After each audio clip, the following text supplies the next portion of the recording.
কর্মচা অতিরিক্ত টক হওয়ার কারণে সবাই এটা খেতে পারে না, তাই নিয়ে আসলাম তাদের জন্য একটা চমৎকার রেসিপি। এই রেসিপিটা তারা খুবই আনন্দ করে খাবে যারা কর্মচাটা টক হওয়ার কারণে খেতে পারে না। এই রেসিপিটা তৈরি করা একদমই ইজি, খুবই কম মশলা দিয়ে কম উপকরণ দিয়ে রেসিপিটা তৈরি করে ফেলা যায়। তো রেসিপিটা পারফেক্টভাবে তৈরি করার জন্য সাথে থাকছে tips and trick. By the way, আপনারা দেখছেন যেমন খুশি তেমন রান্নার সঙ্গে আছি আমি শ্রেয়া। আমার পক্ষ থেকে সবাইকে জানাচ্ছি অনেক অনেক ভালোবাসা আর সালাম। তো আজকের রেসিপি হচ্ছে কর্মচার আচার। তো চলুন বন্ধুরা শুরু করা যাক কর্মচার আচার রেসিপিটা। তো কর্মচার আচারের রেসিপিটা তৈরি করার জন্য প্রথমে আমি এখানে কর্মচা নিয়ে নিয়েছি। এই কর্মচাটা কিন্তু আমাদের বাড়ির একদম ফ্রেশ, আর একটু ছোট আছে, আরও একটু হয়তো বড় হতো, কিন্তু এই সময়ে এটা পেরে আনা হয়েছে, তাই ভাবলাম একটু আচার তৈরি করে নিই।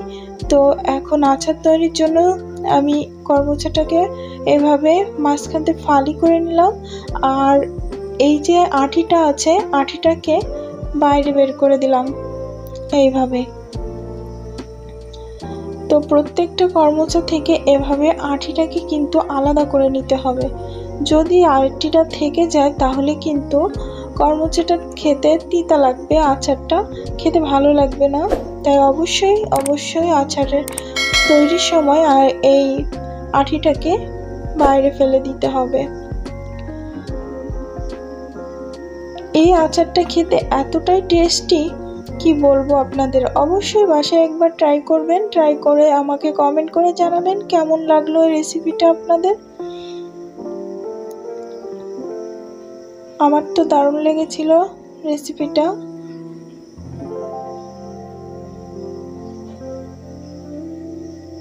তো এভাবে আমি সবগুলো কর্মচার আঁটিটাকে ছাড়িয়ে নিয়ে নিচ্ছি। এখন এগুলোকে উঠিয়ে নিচ্ছি একটা ডালার ভিতর। এগুলোকে কিন্তু খুব সুন্দরভাবে ধুয়ে নিতে হবে। যা অল্প অল্প আঁটি আছে সেগুলো ভালোভাবে পরিষ্কার করে ধুলে বের হয়ে যাবে, একেবারে পারফেক্টভাবে ক্লিন হয়ে যাবে। তো আমি এগুলো এখন একটু পানির ভিতর দিয়ে দিচ্ছি। পাত্রে পানি নিয়েছি, পানির ভিতর দিয়ে এইভাবে কষলে ধুয়ে নেব।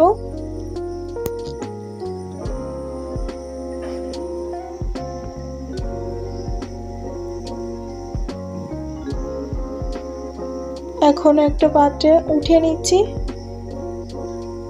এই রেসিপিটা তৈরি করা যেমন ইজি, তেমন খুবই কম সময়ের মধ্যে তৈরি করে নেওয়া যায়, আর আচারটার টেস্ট দুর্দান্ত হয়। আচ্ছা বন্ধুরা, কে কে এই আচারটা খেয়েছো অবশ্যই কমেন্ট করে জানিও। এখন এগুলোকে রেখে দেবো এক সাইডে। আর এদিকে আচারের জন্য নিয়ে নিয়েছি আমি রাঁধুনি পাঁচফোড়ন আর 2টা শুকনা ঝাল। আপনারা চাইলে এখানে কিন্তু শুকনা ঝালের পরিমাণটা বাড়িয়ে দিতে পারেন, যদি কর্মচার পরিমাণটা বেড়ে যায় তাহলে। এখানে আমি শুকনো ঝাল আর পাঁচফোড়নটা গুঁড়ো করে নিয়েছি ভেজে। এখন কড়াইয়ের ভিতর ধুয়ে রাখা কর্মচাগুলো দিয়ে দিলাম, আর সাথে দিচ্ছি চিনি। এখানে মেজারমেন্টটা আমি বলে দিই আপনাদের। কর্মচা যদি 1 পোয়া হয়ে থাকে তাহলে অর্ধেকটা চিনির প্রয়োজন হবে। এখানে আমার কর্মচা প্রায় 200 গ্রামের মতো ছিল, তো আমি 150 গ্রামের মতো চিনি ব্যবহার করেছি। সবসময় চিনির পরিমাণটা একটু বেশি দেওয়ার চেষ্টা করবেন। আমরা কিন্তু এখানে না পানি না তেল ইউজ করব, এই চিনির পানিটা থেকেই কিন্তু কর্মচাটা সিদ্ধ হয়ে যাবে। দেখুন বন্ধুরা, চিনিটা কিন্তু গলে গেছে পারফেক্টলি। আর এখন একটু ঝাল ঝাল হওয়ার জন্য দিয়ে দিলাম শুকনো ঝালের গুঁড়া আর ভেজে রাখা পাঁচফোড়ন আর ঝালের গুঁড়াটা দিয়ে এরপর নেড়ে চেড়ে নেব। অল্প একটু হলুদও দিয়েছি আমি কালারের জন্য। এখন এইভাবে নেড়ে চেড়ে নেব আমি 5 থেকে 7 মিনিটের জন্য। তো এই কর্মচাটা ভালোভাবে গলিয়ে নেওয়ার জন্য আমি একটু ঢাকা দিয়ে নেব। তবে ঢাকাটা বেশি সময় দেওয়ার প্রয়োজন নেই, এই 3 থেকে 4 মিনিটের মতো ঢাকা দিয়ে রাখলে এটা পারফেক্টলি গলে যাবে।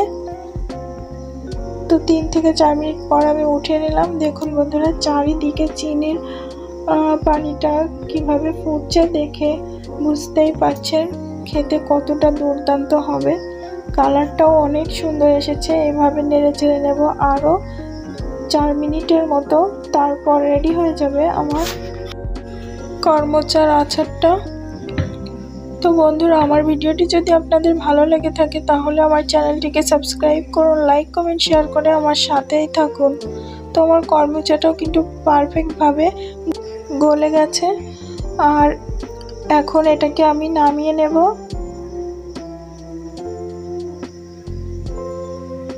নামিয়ে নিয়ে আপনাদেরকে পরিবেশন করে দেখাবো কেমন হলো। তো এটা কিন্তু অনেক টেস্টি হয়েছিল, অবশ্যই আপনারা বাসায় ট্রাই করবেন। বাই দ্য ওয়ে, আপনারা দেখছিলেন যেমন খুশি তেমন রান্নার সঙ্গে ছিলাম আমি সুরাইয়া। আজ এ পর্যন্তই, দেখা হবে নেক্সট এপিসোডে নতুন কোনো রেসিপির সাথে। ততক্ষণ সবাই ভালো থাকবেন, সুস্থ থাকবেন। তো আমি একটু আপনাদের দেখিয়ে দিচ্ছি কেমন হলো। এই যে দেখুন কি দারুণ হয়েছে। সবাইকে আল্লাহ হাফেজ।